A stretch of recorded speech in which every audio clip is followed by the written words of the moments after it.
आपने गुरुदेव के सत्संग में भक्तिमाल के रचयिता नाभाजी महाराज का नाम सुना है।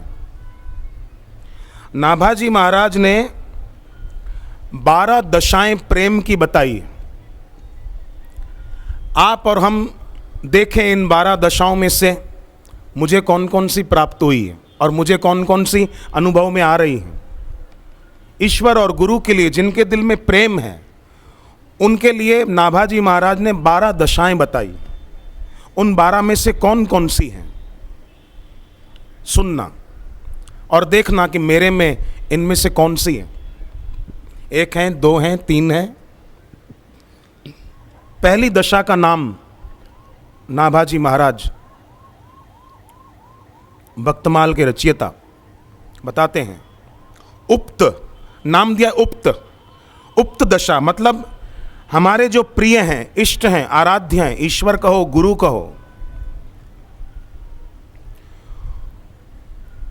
उनके दिव्य गुणों को सुनकर आनंदित हो जाते हैं, उनका नाम सुनकर आनंदित होते हैं, उनकी कृपा का कोई अनुभव किसी से सुनकर गदगद हो जाते हैं और फिर उनसे मिलने की इच्छा होती है कि मैं उनसे कब मिलूं, मुझे कब उनके दर्शन हो, मुझे कब नज़दीक से गुरु को देखने का अवसर मिले। ऐसा जिसको बार बार होता रहता है। ये प्रेम की पहली दशा नाभाजी महाराज ने बताई, उक्त दशा। जैसे रुक्मणी जी थीं, श्री कृष्ण के दर्शन की इच्छा, गोपियां थीं, श्री कृष्ण के दर्शन की इच्छा बार बार होती थी।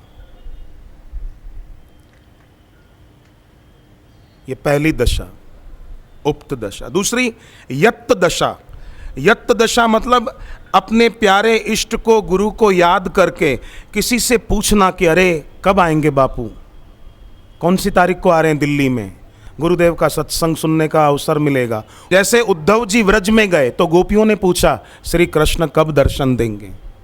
यत्त दशा, उनके बारे में पूछना कि हमें उनका सानिध्य, उनका दर्शन, उनका सत्संग, उनकी पवित्र प्रेम भरी दृष्टि जिससे हमारा हृदय पुलकित आनंदित हो जाता है, वो हम पर कब पड़ेगी। ये दूसरी यत्त दशा। जैसे जनकपुरवासी भगवान राम को देखकर गदगद हो गए और जनकपुरवासी राम जी को देखकर क्या परस्पर बोलते हैं कि हे भगवान, ये जनक राजा ने जो सीता स्वयंवर का आयोजन किया है उसमें धनुष तो इनके हाथ से ही टूटना चाहिए। ये सब संकल्प करने लगे राम जी को देख देखकर। अनुराग जन्य मोह हो गया उनमें। ये यत्त दशा है। जैसे कई साधक करते हैं मेरे गुरुदेव का स्वास्थ्य अच्छा रहे, जप करते हैं कि हमारे बापू का आरोग्य अच्छा रहे, हमारे बापू दीर्घायु हों। ये यत्त दशा कि एक माला मैं उनके नाम की करूं। तीसरी है ललित दशा, मतलब अपने आराध्य को, इष्ट को, गुरु को देखने की उमंग, और कभी वो हमको डांट दें, सबके बीच फटकार दें, गुस्सा कर दें खूब हम पर, फिर भी हमारे मन में उनके प्रति दुर्भाव ना आए, अश्रद्धा ना हो, अपितु अकेले में बैठ के आंख में आंसू बहा लें कि बस गुरुदेव कुछ भी हो, मेरा प्रेम आपके चरणों में कम न हो और मुझे केवल आप प्यारे लगो। मुझे दुनिया की चीज़ें जो छूट जाएगी और प्रतिपल छूट रही है, मुझे वो चीज़ें प्यारी न लगे, मुझे मेरा शरीर प्यारा न लगे, मुझे केवल आप प्यारे लगो, बस ऐसी मेरे को सद्बुद्धि दे दो। ये तीसरी दशा। और फिर परिवारजनों में कोई रोके टोके कि क्यों जाते हो सत्संग में, क्या जरूरत है, फिर भी हमारे अंदर सत्संग में जाने का उत्साह और जप करने का उत्साह कम ना हो। ये तीसरी दशा ललित दशा नाभाजी महाराज बताते हैं। चौथी दलित दशा, मतलब अपने गुरु, अपने इष्ट आंखों के सामने न हो तो उनके वियोग में रंग बदल जाए, मतलब हमारी विचारधारा बदल जाए। फिर लोगों से मिलेंगे, जुलेंगे, बातचीत करेंगे, पर कहीं मन नहीं लगेगा। जैसे मीरा भगवान के वियोग में कैसी? एक अलग ही भाव दशा में रहती थी। राजा की बेटी थी, फिर भी महल की सुख सुविधाएं मीरा को गिरा नहीं सकी, आकर्षित नहीं कर सकी।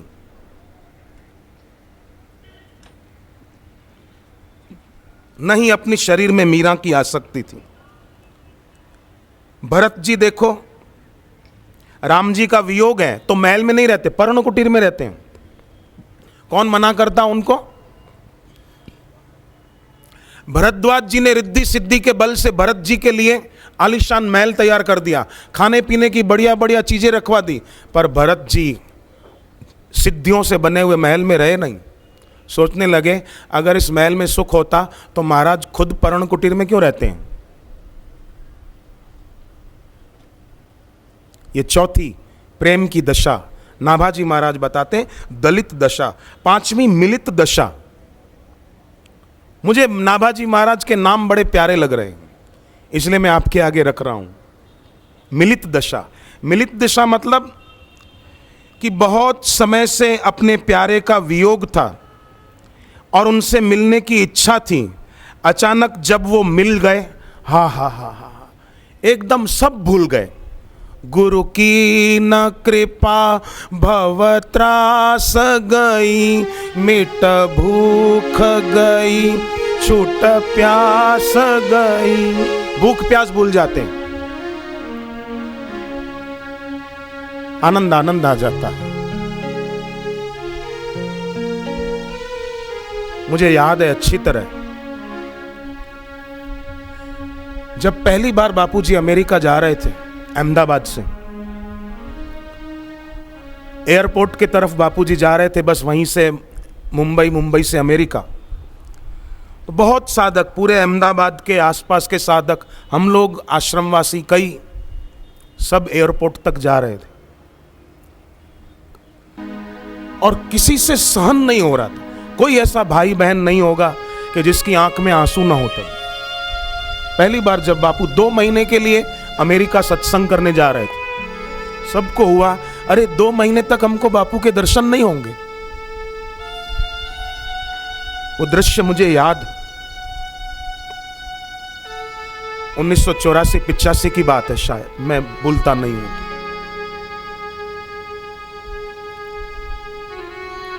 2 महीने तक गुरुजी के दर्शन नहीं होंगे, ये सोचकर सबका दिल दहल रहा, क्योंकि गुरु के दर्शन से क्या मिलता है, गुरु की दृष्टि से क्या मिलता है, ये निगुरा क्या जाने, ये नास्तिक क्या जाने। और सदगुरु अपने साधकों को कितना अपना मानते हैं, ये आप और हम भी नहीं जान सकते। हम तो गुरुदेव को भावना से गुरु साक्षात परब्रह्म मानते हैं, पर गुरु का तो अनुभव है कि ये सब ब्रह्म ही है। गुरु को मानना नहीं पड़ता, गुरु का अनुभव है कि ये जीव नहीं, ये तो सब ब्रह्म है।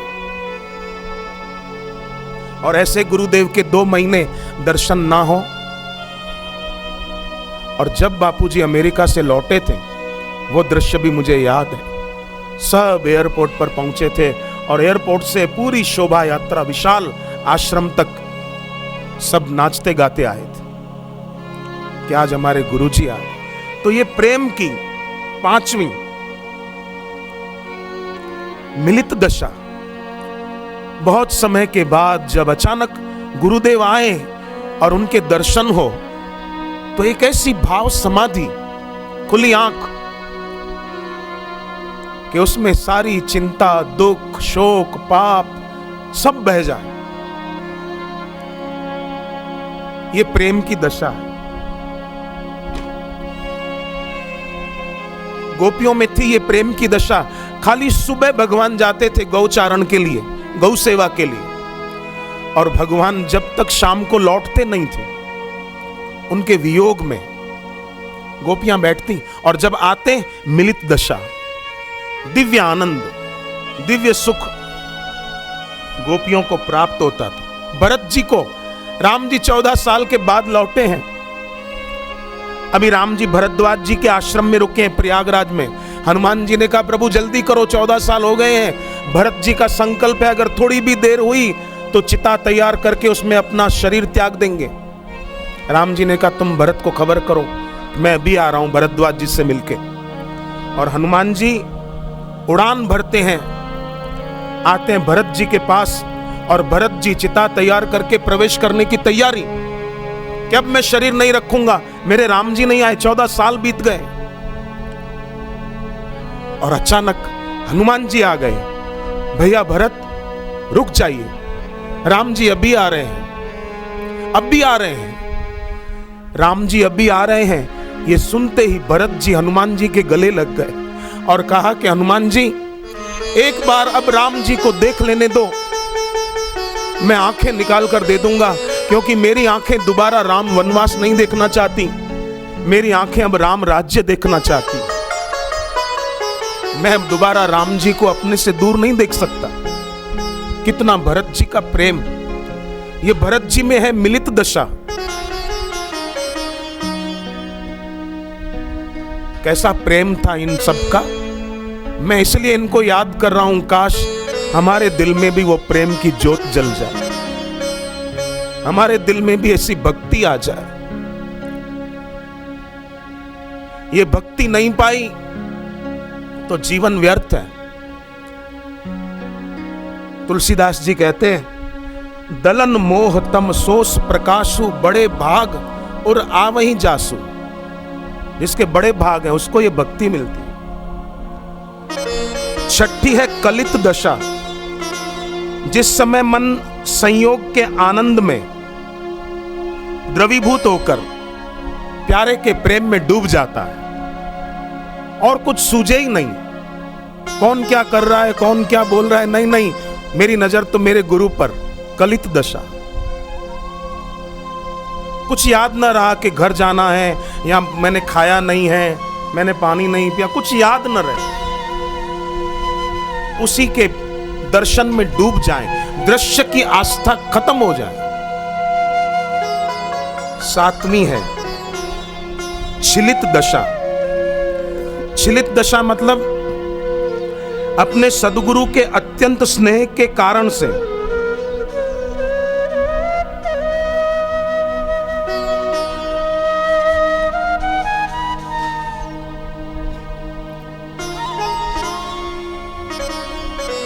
जैसे लक्ष्मण जी चित्रकूट में राम जी के साथ बैठे और पता चला कि भरत जी आ रहे हैं, सारी सेना भी आ रही है। लक्ष्मण जी को क्रोध आ गया कि अगर भरत जी दर्शन करने आ रहे हैं तो सेना लाने की जरूरत क्या है।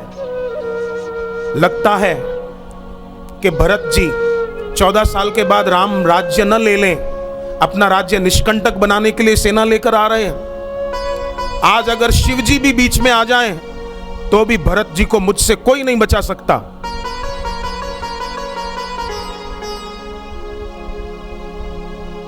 क्रोध में आकर लक्ष्मण जी बोलते हैं, क्यों कि अपने राम जी को कोई कष्ट आ जाए तो भरत जी आ रहे हैं, कोई दुश्मन नहीं आ रहे तो भी। लक्ष्मण जी का क्रोध देखिए, अपने स्वामी पर कोई कष्ट आया, कोई आरोप लगाए। जनक जी ने खाली कहा, लगता है धरती वीरों से खाली हो गई सीता स्वयंवर में, और लक्ष्मण जी का क्रोध देखो। रामचरितमानस घर पे हो तो कभी लक्ष्मण जी का प्यार पढ़िए, मैं कभी कभी पढ़ता हूं, बहुत अच्छा लगता है।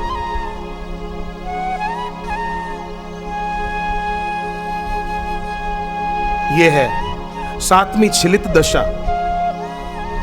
क्रोध में भी प्यारे से तदाकारता कि मेरे स्वामी पर कोई उंगली ना उठाए, कोई आंच ना आए। छिलित दशा। आठवीं चलित दशा, शरीर छूटने का समय आया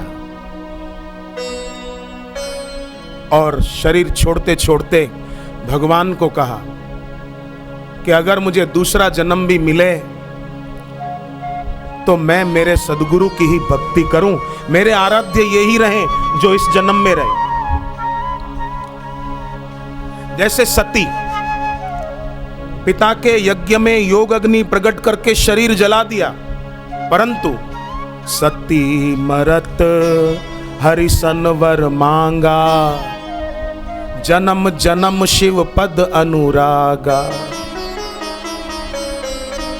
देह त्याग का समय है सती जी का, पर देह त्याग के समय मांग क्या रही है? मुझे जन्म जन्म मेरे शिव जी के चरणों में प्यार मिले।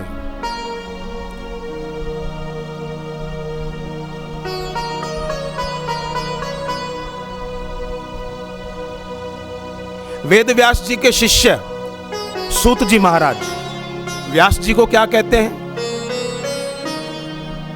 भवे भवे यथा भक्ति पादयोस्तव जायते तथा कुरुष्व देवेश नाथस्त्वं नो यत प्रभु। हे प्रभु, हे मेरे गुरुदेव, मुझे मुक्ति नहीं चाहिए, मैं तो हर जन्म आपकी भक्ति करूं बस।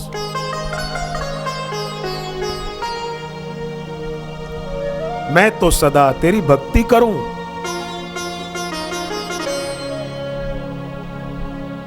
निश दिन तुम्हारी पूजा करूं। ये है 8वीं चलित दशा। शर्वंग ऋषि रामचरितमानस में लिखा है, शरीर छोड़ते समय भगवान से क्या मांगते हैं? मैं तो सदा तेरी भक्ति करूं, निश दिन तुम्हारी पूजा करूं। मैं तो सदा तेरी भक्ति करूं, निश दिन तुम्हारी पूजा करूं। निश दिन तुम्हारी पूजा करूं। निश दिन तुम्हारी पूजा करूं। ये है 8वीं चलित दशा, सती की दशा। चैतन्य महाप्रभु के शिष्य थे ऐसे। चैतन्य महाप्रभु ने जब अपनी लीला समेटी, उनके कई शिष्य वो इस स्थिति में।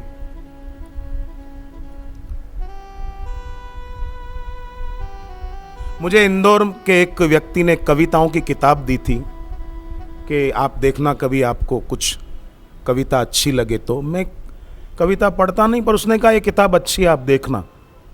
मैंने वो किताब देखी, मुझे एक पंक्ति बहुत अच्छी लगी, मुझे याद रह गई। दोबारा मैंने पढ़ी नहीं वो, पर एक बार पढ़ने से मुझे याद रहेगी, बहुत अच्छी। उसमें लिखा था, बस इतनी उम्र का तलबगार है मजबूर, बस इतनी ही उम्र का तलबगार है मजबूर, ना मरूं उनके पहले और ना जीऊं उनके बाद। ना मरूं उनके पहले और ना जीऊं मैं उनके बाद, बस इतनी उम्र का ही तलबगार है मजबूर। मुझे उस किताब में ये बात बहुत अच्छी लगी। ये है 8वीं चलित दशा। 9वीं है क्रांत दशा। नाभाजी महाराज ने बड़े सुंदर नाम चुने। क्रांत दशा, प्यार की।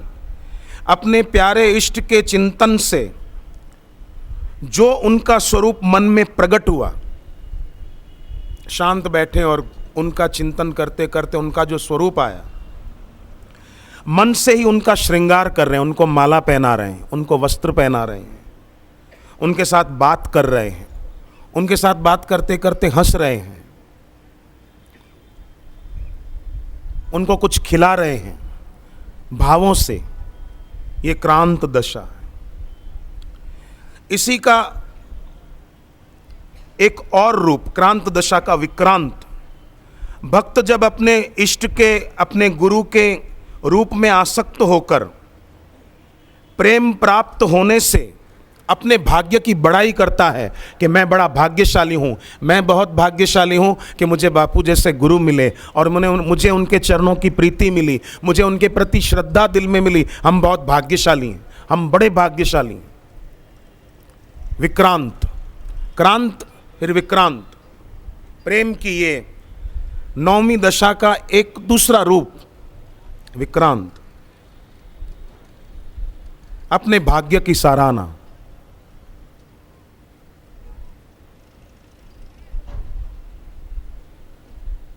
मीरा अपने को भाग्यशाली मानती, शबरी अपने को भाग्यशाली मानती, और आप और हम साधक भी अपने को भाग्यशाली मानते हैं कि ऐसे घोर कली काल में पूज्य बापू के सत्संग का लाभ हमको मिल रहा है, मिलता रहेगा। 11वीं है विहरत दशा। विहरत दशा माने जैसे गोपियां कहती है कि अगर हे भगवान हमको आपके चरणों का प्रेम और भक्ति नहीं मिली तो जीवन व्यर्थ है, मुक्ति तो हमको चाहिए ही नहीं, हमको तो आपके चरणों का प्रेम चाहिए।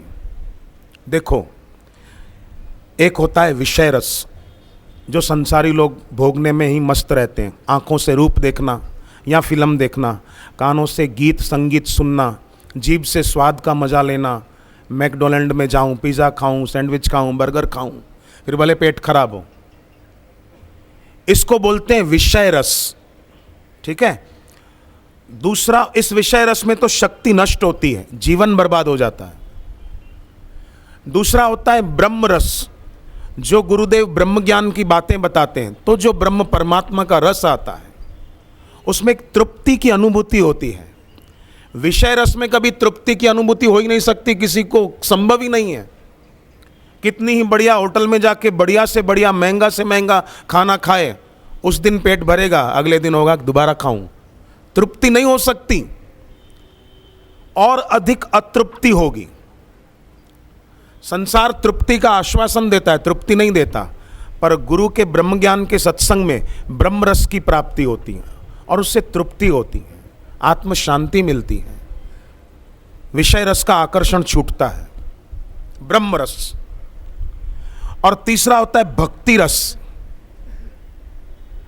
उसमें तृप्ति तो मिलती है पर और प्यास बढ़ जाती है कि और बढ़े, और मिले, और मुझे लाभ मिले।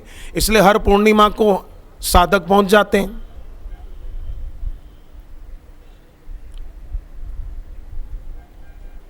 गहराई में है ये तीसरा, विषय रस से ऊपर उठे, ब्रह्म रस पाते हैं और भक्ति रस है भी, और प्यास बनी हुई है, तभी तो बैठते, नहीं तो क्यों बैठते। कितनी देर से आप आ जाते, मैं आया उसके पहले आप आ गए। मैं तो जल्दी आ जाता, पर हमारा प्लेन लेट चला उधर से, जम्मू से, फिर रास्ते में ट्रैफिक बहुत था। मैं तो जम्मू से जहाज में बैठा, सत्संग पंडाल से सीधा वहाँ गए, फिर जम्मू से यहाँ आए, एयरपोर्ट से मैं निवास नहीं गया, मैंने कहा देर होती, चलो जल्दी सीधे सत्संग में यहाँ आ गए। तो आप सबको भी इतनी संख्या में बैठे हुए देखकर अच्छा लगा कि कितनी प्यास है सत्संग की, गुरु दर्शन की। तो 11वीं है विहरत दशा, भक्ति रस की प्राप्ति करा दे, विषय रस अच्छा न लगे, इंद्रियों के विषय फीके लगे, उसकी इच्छा ही ना हो। जैसे केवट कहते हैं भगवान राम को, अब कछुनाथ न चाहिए मोरे, दीन दयाल अनुग्रह तोरे।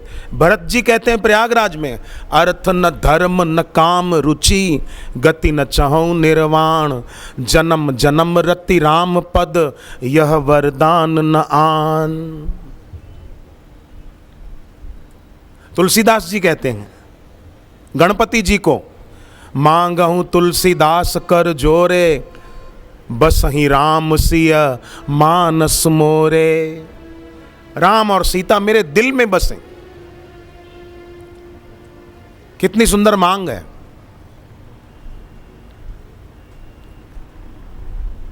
अहिल्या मांगती है भगवान राम से,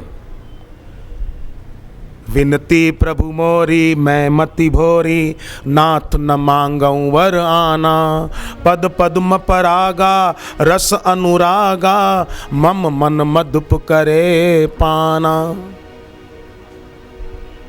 विषय रस कोई अच्छा ही नहीं लगता है, बस वही अच्छे लगते, उनकी भक्ति अच्छी लगती। 12वीं है गलित दशा, अपने प्यारे के, अपने इष्ट के, गुरु के रूप की चिंतन करके, उनकी दिव्य सुंदरता, शाश्वत मन का द्रवीभूत हो जाना, शांत बैठे हैं, आंख खुली है तो उनके चित्र के तरफ, और आंख बंद है तो वही बंद आंखों के सामने है और कोई नहीं।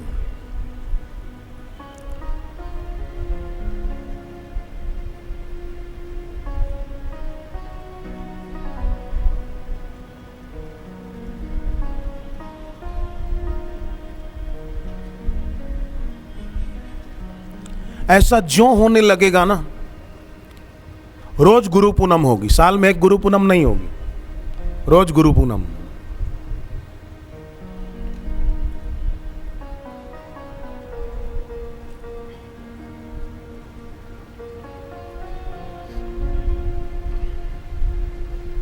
उनमें प्रीति पक्की हो जाएगी, स्थायी हो जाएगी। पराभक्ति, जिसको शांडिल्य भक्ति सूत्र में कहा, संतृप्त दशा।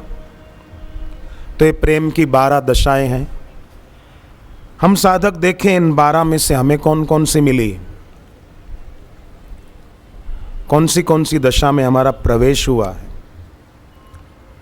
और जिनमें हुआ है, ईश्वर को, गुरु को प्रार्थना करें कि ये 12 प्रेम की दशा जो नाभाजी महाराज ने बताई हैं, वो हमें अनुभव में आए। जितनी आई है, भगवान करे सभी अनुभव में आए और हमारा ये जीवन सार्थक हो जाए। और वो तो चाहते भी हैं